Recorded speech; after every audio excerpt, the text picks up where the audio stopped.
Have you ever wondered why some families, generation after generation, continue to lead, achieve, and dominate?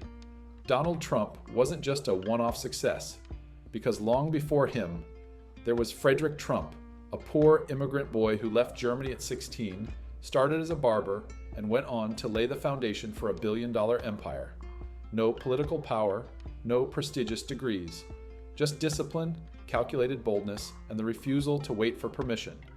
The greatest inheritance isn't money, it's the mindset planted by the generation before. Anonymous. In this video, you'll discover the untold story of Friedrich Trump, the values that inspired a global legacy, and most importantly, the life-changing lessons you can apply today. The journey from immigrant to empire builder. In 1885, a teenage boy named Friedrich Trump boarded a steamship in Bremen, Germany. He was 16 years old. He carried no fortune, no fancy education, and no safety net, just a cheap suitcase and an iron will. This was not a vacation. It was a one-way trip into the unknown, and it marked the beginning of a legacy. Born into scarcity and limitations, Friedrich was born in Kallstadt, a small rural village in the Kingdom of Bavaria. His father made wine barrels, a modest trade that barely paid the bills. When Friedrich was just 14, he left school to become a barber's apprentice. When you're born into hardship, you face two options: accept it or rise beyond it. Arnold Schwarzenegger. Friedrich chose to rise. Leaving home was the first bold decision. In October 1885, he left Germany aboard the steamship Eider, landing at Castle Garden in New York City on October 19th. He didn't wait for things to be perfect. He didn't wait for someone to help him. He just went. In a new country, speaking little English, he started with what he knew: cutting hair in Lower Manhattan. He worked 12 to 14 hours a day. No complaints, no shortcuts, only grit. Entrepreneurial instinct. See the need, serve the people. In the late 1890s, the Klondike Gold Rush sent thousands of men chasing fortune into the rugged Northwest. But Friedrich didn't follow them into the mountains. He set up hotels and restaurants along their route, serving the miners, not competing with them. He offered hot meals in freezing towns, temporary wooden shelters in chaotic boomtowns. Controversially, rooms for companionship, disguised as hotel services. While others were chasing gold, Friedrich was cashing in on the infrastructure. Don't mind the gold. Sell the shovels. Startup proverb, up arrow. He built wealth, not just income. By the early 1900s, Friedrich had saved enough to return to New York and invest in real estate in the Bronx, at a time when most still viewed it as farmland. He didn't live lavishly. He reinvested everything, building the financial base his son Fred would later grow into a real estate empire. Friedrich wasn't chasing wealth for pleasure. He was building something to last. He tried returning to Germany and was rejected. In 1905, Friedrich moved back to Germany with his wife, hoping to settle. But German authorities denied him permanent residency due to his earlier draft dodging. He was forced to leave again. Don't return to places that no longer have space for your future. Paulo Coelho. So he came back to the US, this time for good. His story ends, but his legacy begins. In 1918, Friedrich Trump died of the Spanish flu at age 49. But what he left behind was more than property. He left behind a mindset. Work when others rest. Act when others hesitate. Build when others wait for permission. That mindset would shape his son Fred, and eventually his grandson, Donald Trump. Friedrich wasn't the richest, the smartest, or the most connected, but he was the most consistent. And most importantly, he was the one who started. Started from zero, started without certainty, started despite fear. No one builds a legacy by waiting. Legacies are built by those who move first. Jim Rohn inspired. Stay with me, because in the next part, we'll break down the exact values and mindset Friedrich lived by, and how you can make them part of your daily habits. The values of discipline and entrepreneurial thinking. Friedrich Trump didn't invent anything. He didn't write books, run for office, or win wars. But he mastered something even more powerful: how to think like an entrepreneur and live like a man of discipline. What did Friedrich really do? He observed where the world was going and positioned himself to serve it. People rushed to the Klondike for gold. He built shelters and kitchens along their path. Others burned out from cold, starvation, or failure. He made sure they had hot food and a place to sleep. He didn't compete for attention. He provided value. You don't need to be the loudest voice. Be the one who solves a problem. Peter Drucker, Core Value 1. Self-discipline is the foundation. Every move Friedrich made, from cutting hair to building saloons, came from consistent effort. He didn't wait to feel motivated. He wasn't fueled by hype or social status. He simply did the work every day, no matter how small. Discipline is the bridge between goals and accomplishment. Jim Rohn. It's this habit of showing up that separates dreamers from builders. Core value. 2. Find the edge. No one's looking at. While others chased treasure, he studied traffic. While others looked up, he looked around. This is what great entrepreneurs do. Spot inefficiencies. Serve underappreciated markets. Build systems where chaos rules. Friedrich made money from movement, not miracles. Core value 3. Turn income into infrastructure. Instead of buying luxuries, Friedrich reinvested his earnings into land and property. He understood that short-term cash flow means nothing if it doesn't translate into long-term control. This laid the foundation for Fred Trump to build a real estate empire, and for Donald Trump to later leverage. Friedrich didn't just earn, he multiplied. So what can you take from this? You may not be living in the gold rush era, but there are still rivers of opportunity all around you. Can you spot where people are frustrated? Can you simplify something complicated? Can you build consistency while others wait for perfect conditions? Success usually comes to those who are too busy to be looking for it. Henry David Thoreau. Friedrich Trump didn't rely on luck. He didn't wait for anyone to validate him. He moved with clarity, he bet on himself, and he built something that outlived him. That's not just entrepreneurship, that's legacy thinking. From silent foundation to loud legacy, it's easy to look at Donald Trump and think, he was born rich, he had it easy, but few talk about how that wealth and mindset were built, and by whom. Strong trees grow from deep roots, not loud seeds. Anonymous Donald's story begins with Friedrich's foundation, the mindset passed down Friedrich taught by example, not lectures. He showed that life rewards action over excuses. Problems are opportunities in disguise. Building beats boasting, every time. His son, Fred Trump, absorbed this. Fred didn't become a celebrity, he became a builder. Quiet, strategic, focused. He developed single-family homes, then apartments, then massive real estate projects across New York. Discipline repeats through generations. What did Fred inherit from Friedrich? Not just money, but the muscle memory of effort. Wake early. Inspect everything. Never trust hype. Always check the numbers.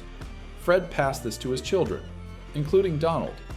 And while Donald took a louder path, the core playbook was already written. Donald Trump. Loud, controversial, but still grounded in legacy. Say what you want about Donald Trump. But here's what can't be denied. He built a personal brand. He expanded the family fortune. He turned attention into leverage. And beneath the controversy, there's a blueprint of hustle. People don't want to hear the truth because they don't want their illusions destroyed. Friedrich Nietzsche. Love him or hate him, the discipline passed down worked. Legacy is built by habits, not headlines. Every generation of the Trump family took risks, worked relentlessly, turned pain into progress. That's not luck. That's intentional behavior, repeated across decades. Inheritance is not what you leave behind. It's what you build into others. Jim Rohn. You don't have to be born into legacy to build one. You just have to start planting what you want your future to grow from. In the next part, We'll walk you through how to build your own 3-step personal discipline system, starting today, in under 10 minutes. The 3-step kickstart, how to beat procrastination in just 10 minutes. Let's cut through the noise. You don't need more advice. You need movement, right now. Here's a practical system you can apply immediately.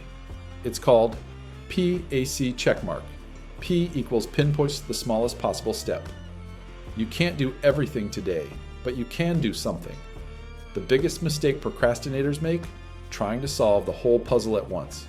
Here's how to fix that. Don't write the whole report, just write the title. Don't clean your whole house, just clean one corner. Don't plan the entire business, just write one bullet idea. This is called creating a micro win. It's so small, your brain can't say no. Examples. Want to get fit? Put on your gym shoes. Need to study? Open the first page and read one paragraph. Creating content? Write one sentence. Tiny wins lead to real momentum. A equals activate your environment. Distraction is designed, so is discipline. Your surroundings can either trap you or train you. Remove your phone from the room.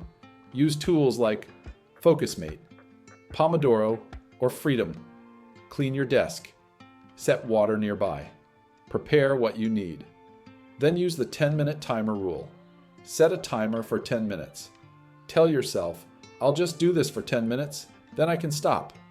Here's what happens. You trick your brain into starting, and once you're in, the resistance disappears. Motion beats meditation. Action creates clarity. James Clear, C. Esteem, check in with future. You. Procrastination is either a gift to your future self or a burden. Close your eyes for 10 seconds. Visualize 2 versions of yourself 6 months from now. One who kept delaying, still stuck, still broke, still tired. One who started today, slightly better, more respected, gaining traction. Now ask yourself, which version do you want to meet? Act as if the better version is watching you. Because they are. It's not about motivation. It's about making movement non-negotiable. Start tiny. Set the timer. Create your first win in the next 10 minutes. Because once you start, you're no longer procrastinating, you're building. Up next, we'll show you how to take this spark and turn it into a habit that sticks even on your worst days. Make it stick. How to turn action into a habit. Anyone can take one bold step, but those who change their lives, they repeat that step until it becomes their new default. Let's talk about how to make your discipline last. Step 1. Anchor your action to an existing routine. Habits stick better when they're attached to something you already do. After brushing your teeth, review your goals. After lunch, read one page of a self-improvement book. After work, set a 10-minute timer and act on your side hustle. This technique is called habit stacking. And it works because your brain loves patterns. We are what we repeatedly do. Excellence, then, is not an act, but a habit. Aristotle. Step 2. Track it, even if it's ugly. Progress isn't about perfection. It's about persistence. Use a notebook, app, or wall calendar. Each day you act, put a check mark. Miss a day? No guilt, just don't miss 2. Jim Rohn said it best. Success is nothing more than a few simple disciplines, practiced every day. Don't chase streaks, chase consistency. Step 3. Make the reward meaningful. Here's where most people mess up. They forget to celebrate the wins. No, not with a Netflix binge. With positive reinforcement, reflect on how far you've come. Share it with someone supportive. Give yourself credit loudly. Why? Because the brain repeats what feels good. You get more of what you celebrate. Brendan Burchard. Don't wait until the goal is complete. Reward the process, not just the result. Bonus tip. Surround yourself with discipline. Willpower fades, but environment sticks. Join communities like Reddit's R Self-Improvement. Follow content that builds your mindset, like this channel. Remove people, apps, and noise that pull you backwards. Because your habits are not just a product of effort. They're a product of exposure. Bottom line, You don't need to be perfect. You just need to keep showing up, even at 60%, 30%, or 10%. Because habits aren't built by heroes. They're built by people who choose consistency over excuses. And when you master that, your entire life recalibrates. In the final section, we'll connect everything and give you one final challenge to solidify your transformation. Legacy is a choice. What will you leave behind? Let's get brutally honest. Most people don't leave a legacy. They leave a list of things they wish they had done. But here's the truth. Legacy isn't something you find at the end. It's something you build right now with every small action you choose today. Your actions echo beyond you. Friedrich Trump didn't set out to create a presidential dynasty. He set out to survive, to build, to provide. But the mindset he built into his family, the discipline he modeled, the risks he took, all of that became the root of a legacy, one that lasted over 100 years. Carve your name on hearts, not tombstones. Shannon L. Alder, what you do today may feel small, but it's building something, seen or unseen. Your habits become someone's example. Maybe you don't think of yourself as a leader, but trust this. Someone is watching how you show up. Someone is silently learning from your effort. Someone will follow your example, for better or worse. You cannot teach what you don't live. Jim Rohn. So live your lessons, because your discipline today could one day be the story someone else tells to get back up. You're not the end of your story, you're the bridge. Whether or not you have children, whether or not anyone knows your name, you are shaping a future beyond yourself. Your thoughts shape decisions. Your decisions shape results. Your results shape culture. So the question isn't just, what do I want from life? It's also, what do I want to leave behind? And now, it's your move. You've learned the cost of procrastination. You've seen the power of small steps.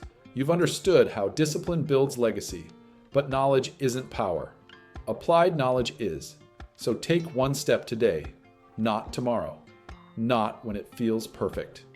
Now, because your legacy, just like Friedrich's, starts in silence, but over time, it roars. If you're still watching, that tells me something powerful. You don't want an average life. You're here because you're ready to take ownership. So here's what to do next. Subscribe.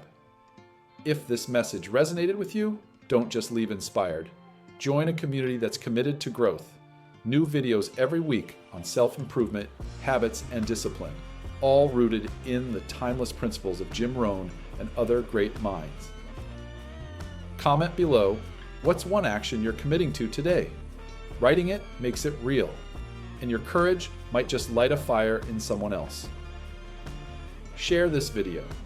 Know someone stuck in procrastination? This might be the wake-up call they need. The best time to plant a tree was 20 years ago. The second best time is now. Chinese proverb. You don't need a perfect plan. You need a decision, and the decision is yours. Start today. Stay consistent. Build your legacy.